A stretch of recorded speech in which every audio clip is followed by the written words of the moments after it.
What's up, everybody? Welcome back. Hope everybody's having a great day or night whenever you're watching this. We need to talk about the Oklahoma City Thunder because, let's be honest, that's the best team in the Western Conference and quite possibly in the NBA. And that might be just that's not a hot take. It's really not. They're like, oh, you're talking about the team that's the one seed in the West. But it's crazy because a lot of times you see teams that are top heavy, kind of at the top.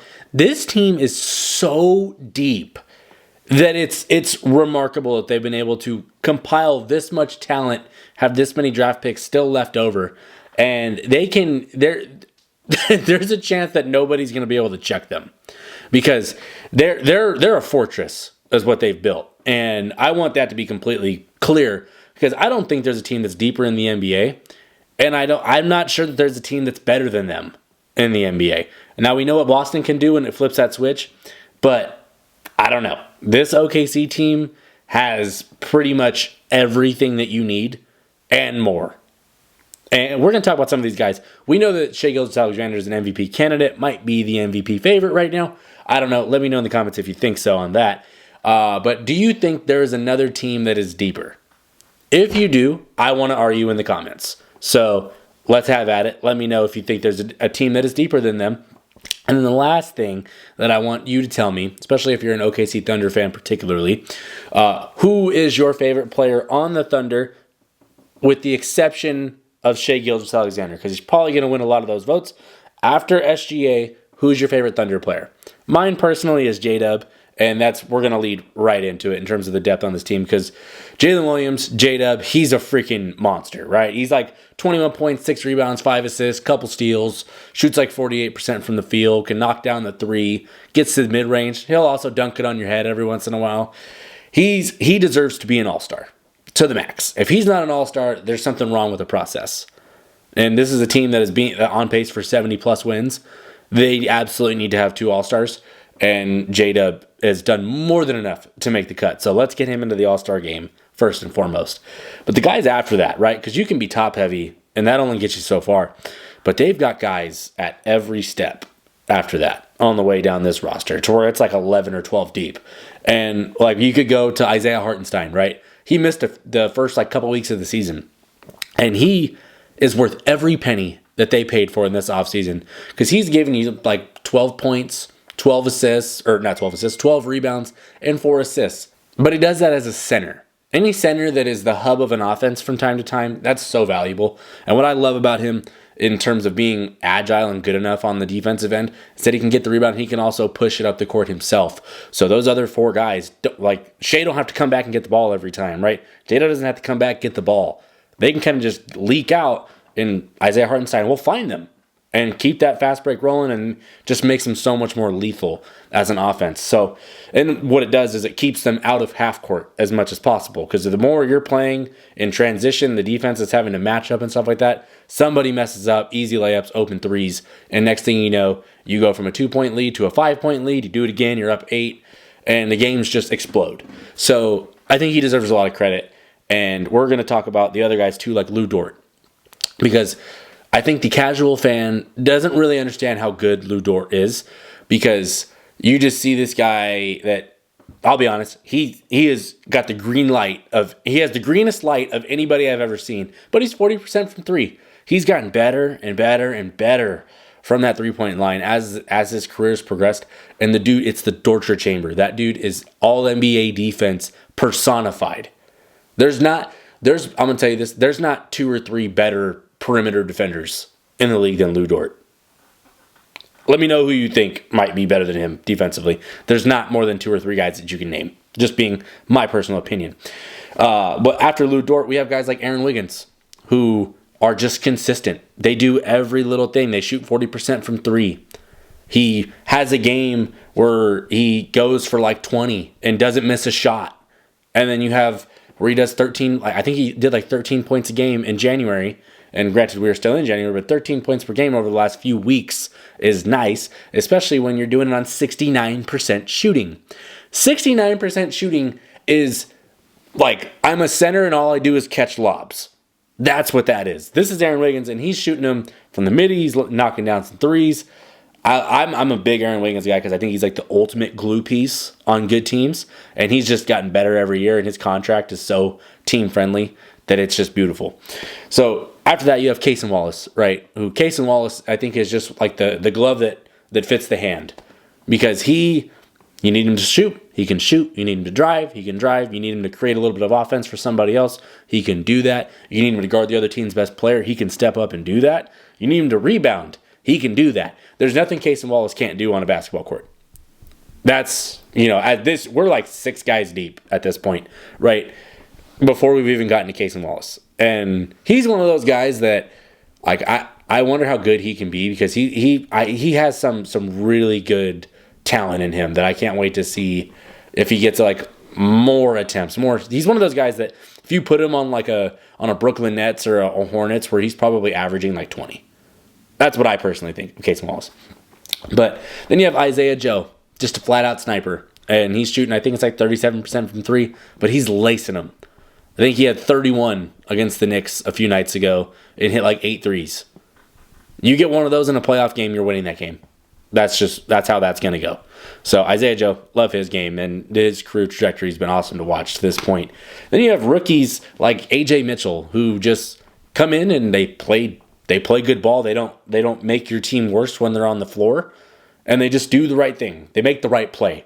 And I think that's actually probably the best way you can talk about this Oklahoma City Thunder team, is everybody out there makes the right play. And they play for each other, it's just beautiful to watch. So I think AJ Mitchell coming into that has done what a rookie should do, and just try to fit in somewhere. Don't try to stand out. Try to fit in on a really good team, because that'll get you paid in the long run anyway. Alex Caruso, Laker legend. It's just all NBA defense. Will space the floor. Will create your transition offense for you. Caruso is just the ultimate glue guy, and all the good teams in the league would love to have Alex Caruso. So getting him in free agency was a big deal to me. Then you have guys like Kenrich Williams, who are a lot like Cason Wallace, where they just fit in where they need to, and like make the plays where they need to. You need me to play back up 5, I got you. You need me to go space the floor in the corner, I got you. I love what Kenrich Williams can do from that standpoint. So we've talked about Kenrich, AJ, Alex Caruso, Isaiah Joe, Cason Wallace, Aaron Wiggins, Lou Dort, Isaiah Hartenstein, J-Dub, and Shea. We're at 10 guys. And there's a couple other guys on this team that really they just don't get enough playing time to be like of note. We're at 10 guys. I haven't talked about Chet Holmgren. And that's the part where it's like, holy shit. They're missing a guy that can give you probably 17 to 20 points, 7 to 13 rebounds, and 3 blocks, and will space the floor and knock down that 3 or pull up in transition. They're missing that right now, and they're rolling teams. Imagine when they get out there, because like we know Isaiah Hartenstein doesn't space the floor. You have the option to where it's like, hey, we need more floor spacing. Maybe we don't want to play both of them at the same time. We can put Chet in there at the 5. We're good. We'll figure it out.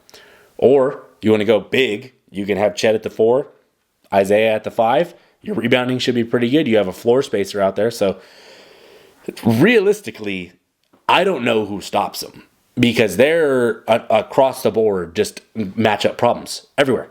They're number 1 in the West, 33-6 currently on the record. They're beating the Cavs by like 25 right now, and now the Cavs are just having one of those nights, it looks like. But OKC just got out to a steaming hot start and is just killing them. They're 16-2 at home. They're damn near impossible to beat there. They are the best defense in the NBA, not by a large margin. Orlando Magic are right there, which is mind-boggling given their injuries. They have the highest point differential per game at 12.8.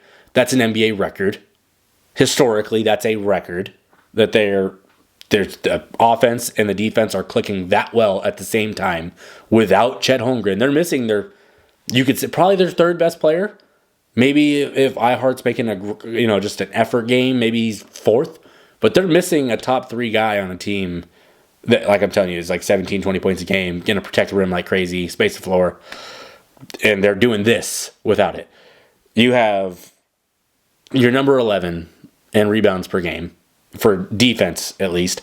And I think that was the biggest weakness they had in that postseason run where they ran into Dallas. Dallas was just too physical and outworked them for those rebounds and got extra chances, and those kill you in a playoff game.